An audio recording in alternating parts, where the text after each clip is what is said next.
In Matthew 19, verse 20, it says, Jesus looked at them and said, with man, this is impossible. But with God, all things are possible. As you rotate your shoulders outward, remember that God is working in you, transforming your life in ways that may seem impossible. Just as this exercise requires effort and dedication, our spiritual growth requires us to yield to God. May this exercise remind you of God's transforming power that is only found through faith in Jesus Christ. I'm Raman Hunter. Welcome. Today we're going to be talking about the seated shoulder external rotation exercise, or the seated shoulder lateral rotation exercise. It's a really good exercise that targets specifically the rotator cuff muscles, but even more so the infraspinatus and the teres minor, those lateral rotators of the shoulder. And to some degree, separate and apart from the rotator cuff muscles, also targets the posterior deltoid muscle as well. Now, this exercise is really good for persons who are suffering from anterior shoulder impingement or posterior shoulder impingement, or rotator cuff tears, rotator cuff issues, shoulder instability. All right. So this exercise is really good for those different types of conditions. And again, if it is that you have any of these shoulder conditions or pathologies, I would strongly recommend that you seek medical advice from your physiotherapist first before performing this exercise. So what I have working with right now is dumbbell. I have a 3-pound dumbbell. It can go up to 5 pounds. You don't need to go any heavier than that. What I'm working with is a 3-pound dumbbell. You can use a bottle of water if you're at home and you don't have any gym equipment, or you don't have any dumbbells or any bands or anything of that sort, or weighted plates. Then you can use a bottle of water. You can use a stone, any weighted object that's not very heavy. All right. So something that is about minimal, moderate resistance, nothing too heavy, nothing too weighty, because you're working the rotator cuff muscles. Those are small muscles of the shoulder area that helps with providing support and stability for the shoulder. You don't need anything too excessive. All right, you don't need anything too weighty.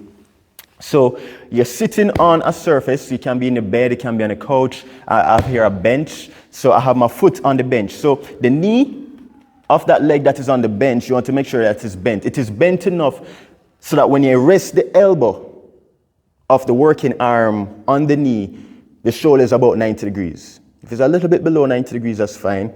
But ideally, have it about 90 degrees of abduction, right? So your body is facing away because you want to position that shoulder in abduction. You want to position that shoulder in abduction. 90 degrees shoulder abduction. The elbow is bent at 90 degrees as well.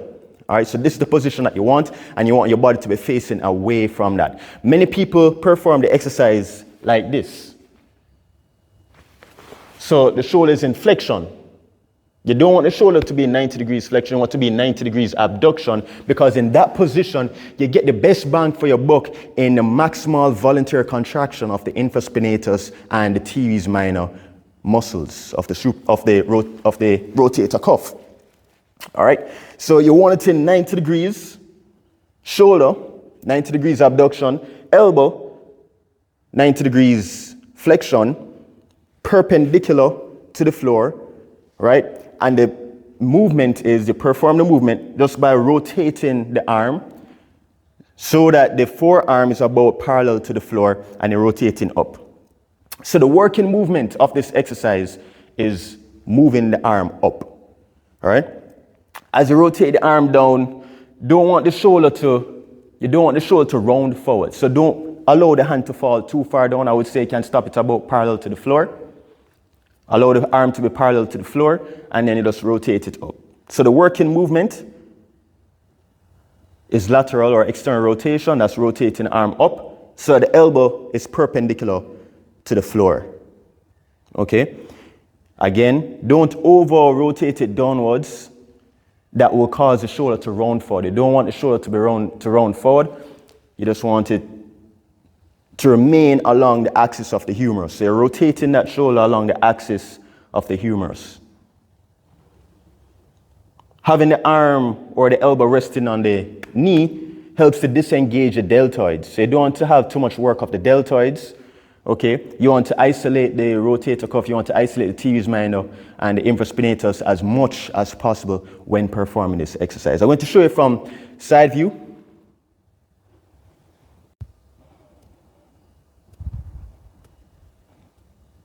All right, so you can see from a different angle. Notice that my hand is about parallel. You can stop, or you can go a little bit below parallel, but try not to go too far down to allow the shoulder to round forward. You don't want the shoulder to round forward, all right? So you want to stop about parallel. I can say as a starter, just stop it about parallel and bring it up. You don't have to bring it all the way back, just about perpendicular or slight or almost perpendicular to the floor. It's a wonderful warm-up exercise for persons who, would want to do various other overhead type exercise and a push-pull type exercise. Any exercise that definitely involves the shoulder. And definitely it is good for persons with those shoulder pathologies, medical conditions, the anterior or posterior shoulder impingement.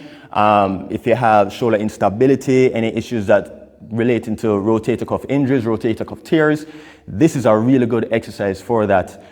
Make sure to seek medical advice and counsel from a physiotherapist before, again, performing this exercise. Remember to like and subscribe to my YouTube channel. I'm Raman Hunter. Have a wonderful day. Blessings.